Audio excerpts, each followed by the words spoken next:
Hey everyone, and welcome to another deep dive.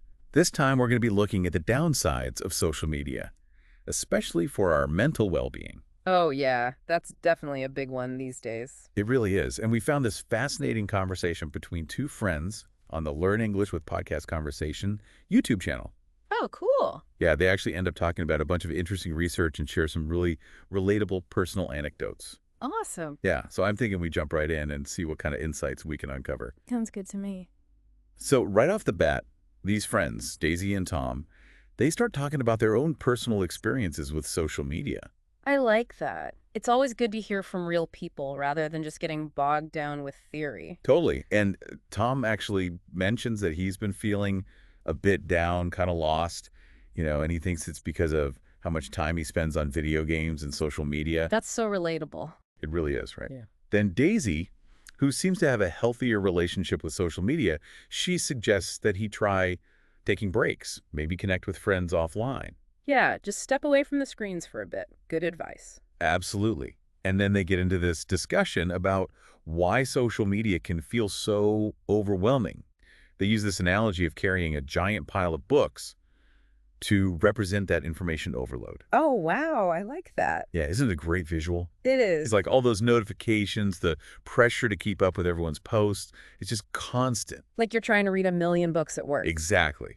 And then they bring up the comparison trap and they highlight some research from a big U.S. university that actually links too much Facebook use with some negative mental health impacts. That makes sense. It does, right? It's that whole thing where you see everyone else's seemingly perfect lives online and you start feeling inadequate. Like everyone's posting their highlight reels, their best moments. Right, and it's easy to forget that everyone has struggles, even if they don't share them online. The video even talks about how seeing other people's happy profile pictures can make you feel like your own life is dull by comparison. Oh, yeah. I've definitely felt that way before. I think we all have at some point, right? Definitely.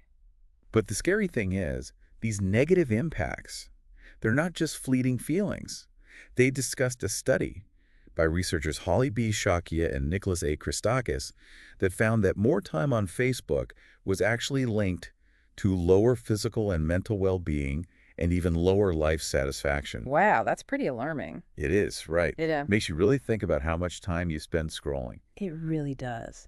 They also talk about how seeing other people's successes and happy news on Facebook, all that good stuff, can actually make us feel worse about our own lives. Oh, interesting. Yeah, this research from the psychology department at Utah University backs that up. Yeah, so it's not just about comparing ourselves to others. It's like this constant feed of good news that can make us feel like we're not measuring up. I can see that. Then the conversation shifts to TikTok, Yeah. and they point out that it can be even more addictive than other platforms. More addictive. Really? Yeah. I'm curious, what makes TikTok so different? Well, they say it's a few things. First, that algorithm. It's designed to show you content you'll love. Oh, yeah, so you just keep scrolling and scrolling. Exactly. Then there's the automatic video play. The next video just starts playing. You don't even have to click anything. All right. So you're getting these constant little bursts of entertainment, those instant rewards. That's like a recipe for endless scrolling. Right. But then they ask this really thought-provoking question. Are we actually getting anything out of all this scrolling? Good question. Like, are we just filling our time with empty entertainment? I see what they're getting at. They call it short videos, leading to short-term rewards, but potentially long-term emptiness. That makes sense. Have you ever felt like you wasted hours on TikTok, but you can't even remember what you watched?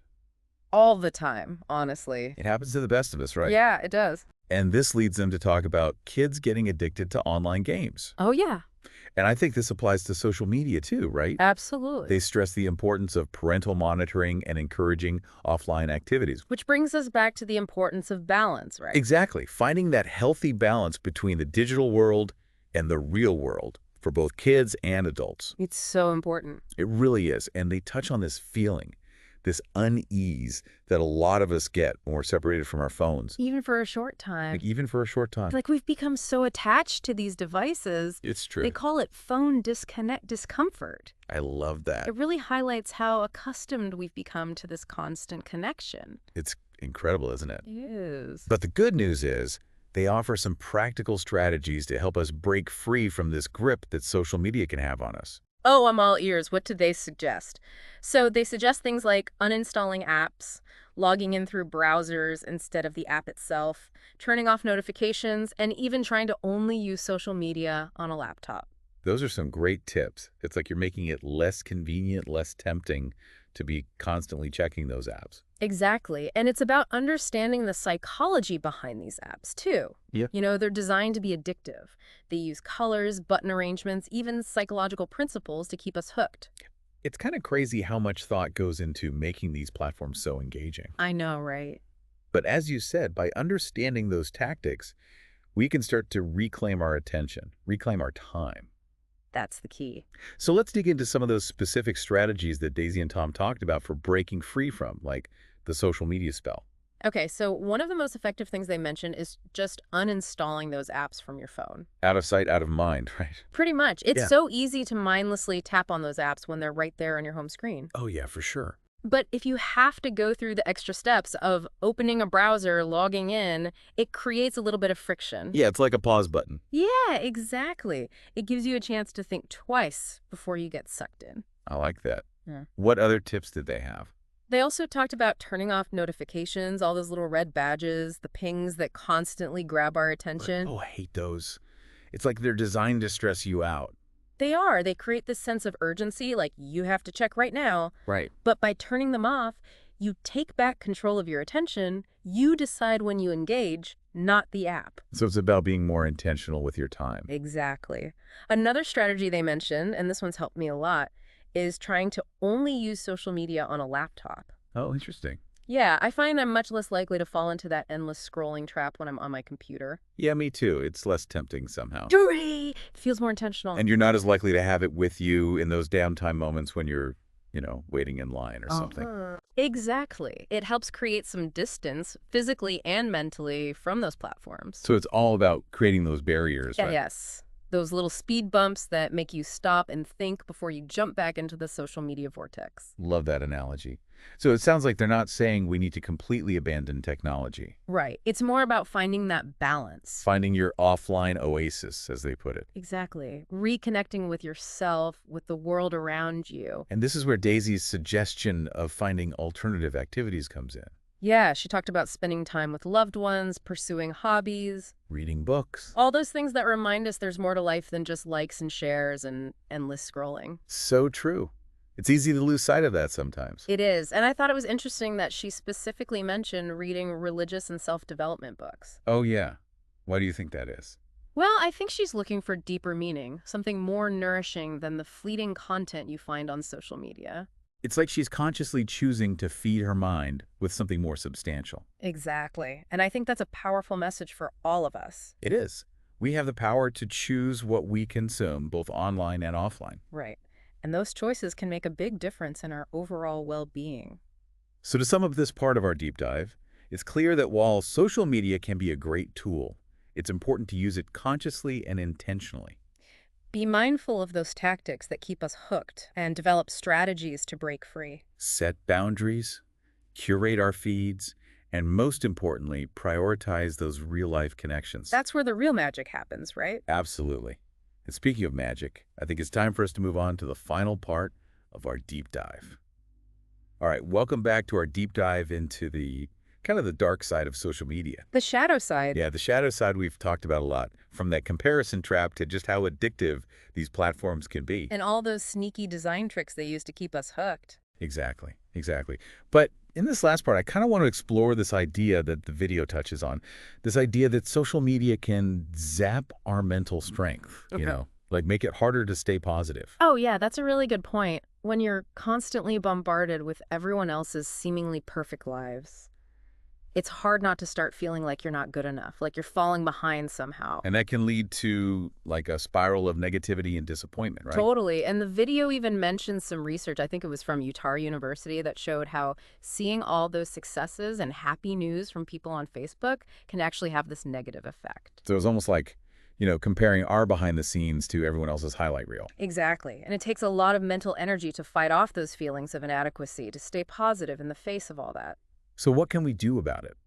How do we protect our mental energy from, this constant barrage of social comparison? Well, I think awareness is key, right? Recognizing that social media often presents a very distorted view of reality. It's like looking through a funhouse mirror. Yeah, everything's exaggerated and out of proportion.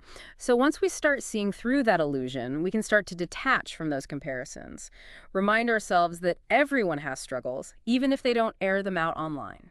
So true. Yeah. It's all about remembering that what we see on social media is often just a facade. Right, and we have to cultivate gratitude for the good things in our own lives rather than dwelling on what we think we're missing. Absolutely.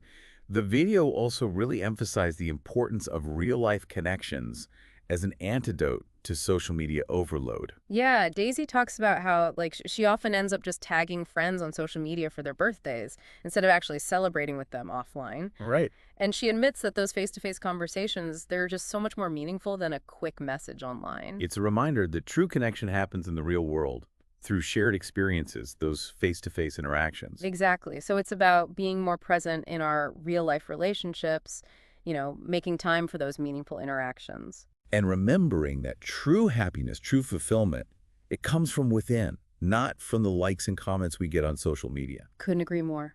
So as we wrap up this deep dive into the kind of the less glamorous side of social media, I think the main takeaway is that awareness is power. Totally. By understanding how social media can impact us, we can start making more conscious choices. About how we use it, about how much time we spend on it.